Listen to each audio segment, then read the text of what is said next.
Apparently, I can't stay away from you guys today, and I can't stop giving you breaking news updates. So we got a big one that just came down.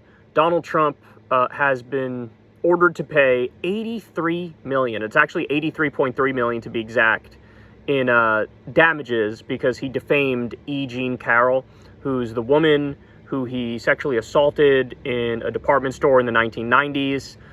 He's been going around and making defamatory comments ever since it came out that he did that. And by the way, there was a jury that found previously that he was indeed guilty of doing that in a civil case. So this one's not criminal. He's not going to be going to prison or anything like that.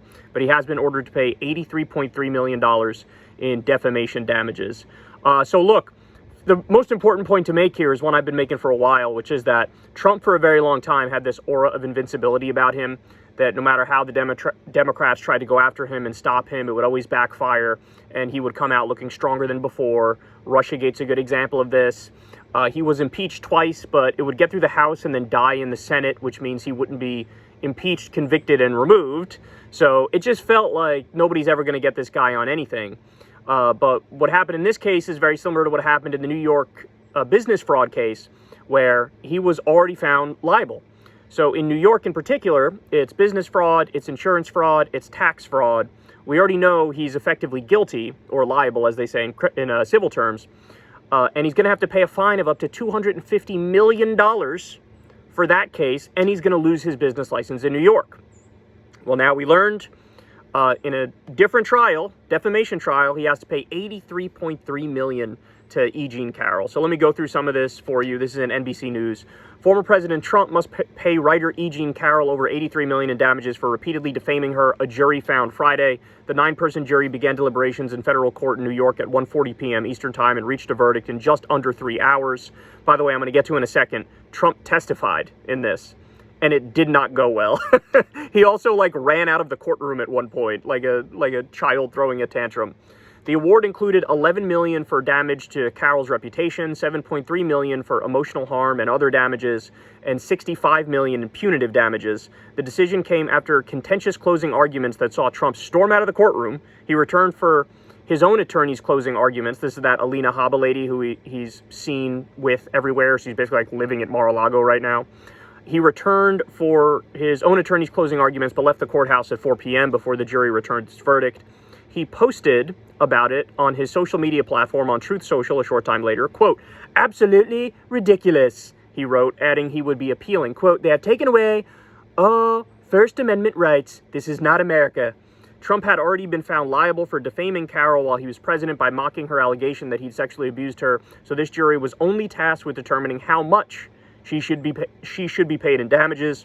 Carroll's lawyer, Roberta Kaplan, asked the jury for at least $24 million in compensatory damages for the harm she suffered and, quote, lots and lots of money in punitive damages to stop him from continuing to defame her. Now, by the way, throughout the course of this trial, he's been on Truth Social basically posting giant essays continuing to defame her. Trump, she said, quote, thinks the rules don't apply to him. He thinks his wife, this is the lawyer for E. Jean Carroll talking right now. He thinks the rules don't apply to him. He thinks his wealth and power He thinks with his wealth and power, he can treat Miss Carroll how he wants and he will suffer no consequences, she said, noting the number of times he's continued slamming Carroll publicly since he was first found liable for defaming her last year.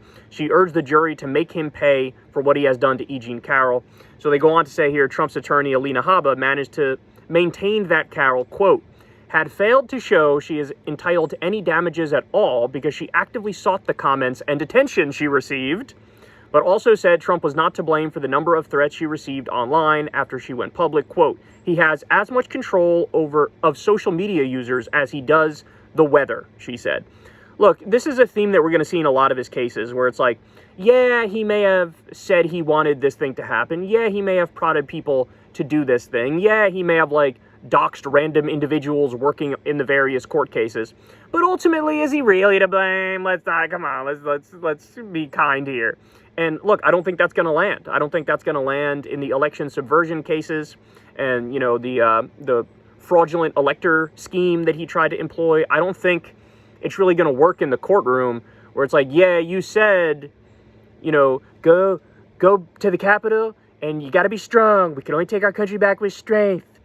yeah, you said that, but you didn't actually want them to, like, storm the Capitol and attempt the insurrection, etc. I think all these cases, in a sense, are connected, because he says things, and then, like, the logical consequence of the things he says, he tries to escape accountability for. And in this case, it didn't work at all.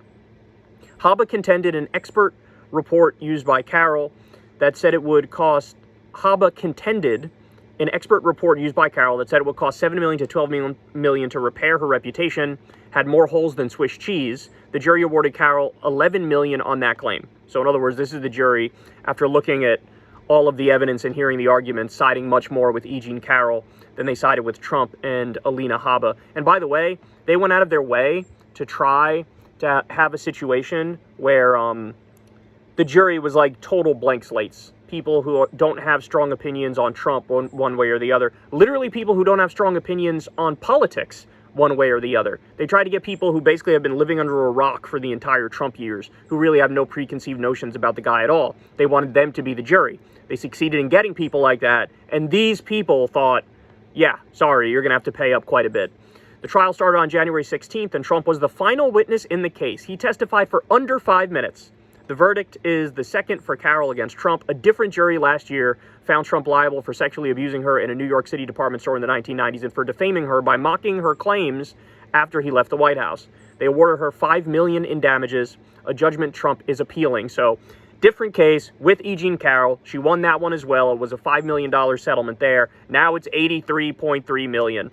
U.S. District Judge Lewis Kaplan found Trump liable for defamation in the current case based on the jury's findings. That finding, I love this part, that finding barred Trump from testifying that Carroll's claim was made up. But Trump still managed to do that in his short testimony. Quote, "I consider it a false accusation," he said. So this is the Alex Jones defense, right? Like, Alex Jones was found guilty in the case involving the Sandy Hook families, and then he would show up to the sentencing phase of the trial, to like the damages phase where they try to determine how much money he has to pay. And during that phase of the trial, he would try to defend himself. He went on the stand and tried to say, like, you know, this isn't right, you know, I didn't do anything wrong, and he made a fool of himself on the stand. But functionally, his point was, like, he was trying to contest that he was found liable in the first place. And it's like, my dude, that part already passed. You're already found liable. Now the question is just, how much are you going to have to pay? And with Trump, it's the same thing. He was already found liable, and he's in court just for them to determine how much he has to pay, and he's acting like he might be able to get away with not having to pay anything, right? So it's just like a fundamental misunderstanding of how the system works. And Alex Jones said the same thing. He would be like, I don't understand. They're not letting me defend myself. This is ridiculous. Like, my First Amendment rights are being taken away. And it's like, you missed that portion of the trial. During that portion of the trial, Alex Jones didn't cooperate with the discovery process of the court, so he was found guilty by default. And for Trump, it's you know, a similar thing. He had an opportunity to make the argument to defend himself, and then now it's just the sentencing phase, and he's acting like they won't let me say anything. Yeah, because that's not the part of the trial that we're at, you freak. So anyway, this is a big deal, man. So look, my main thesis here, you have to understand the whole Teflon Don thing. It's dead. It's gone. He's not Teflon anymore. He's just not. When he's found guilty of tax fraud and business fraud and insurance fraud, and he's found guilty of sexual assault or guilty of defamation, and I'm using the term guilty loosely here because, again, these are civil trials, so it's more about he's found liable for these things. So he can't go to prison for these specific things, but he does have to pay. But this just goes to show you that the 4 indictments, the 91 criminal charges that are upcoming, your Teflon is donezo. Your Teflon is gonzies. So, like, in those 91 criminal trials, guys, I don't know if you understand this. If he's found guilty of, like, 1 or 2 of the 91, which he'll probably be found guilty on more of them, he's going to prison. So, and that puts the Republican Party in a weird position, because clearly they want him as their nominee. Well, what happens if you pick him as your nominee and then he's found guilty before the general election? Then what? It's like, okay, whoever Trump picked as his VP is then going to be the standard bearer for the Republican Party. Is that what it's going to be? I guess, right? I don't know, but it's like the Republican base is betting on a guy who is the weakest candidate in the country right now, in the sense that he's probably going to get taken off the field because of what he did, not because, oh, it's biased, it's rigged against him. No, he's lucky his ass is already, he's lucky he's out of prison right now. Like, they should have done these cases a lot earlier. He should have already been found guilty. He should already be behind bars. So, Anyway, this is wild, man. More evidence that Teflon Don is not Teflon at all at this point. In fact, he's paper mache Don, because now he's with a string of losses in these cases, and we're just getting warmed up. These are the civil cases.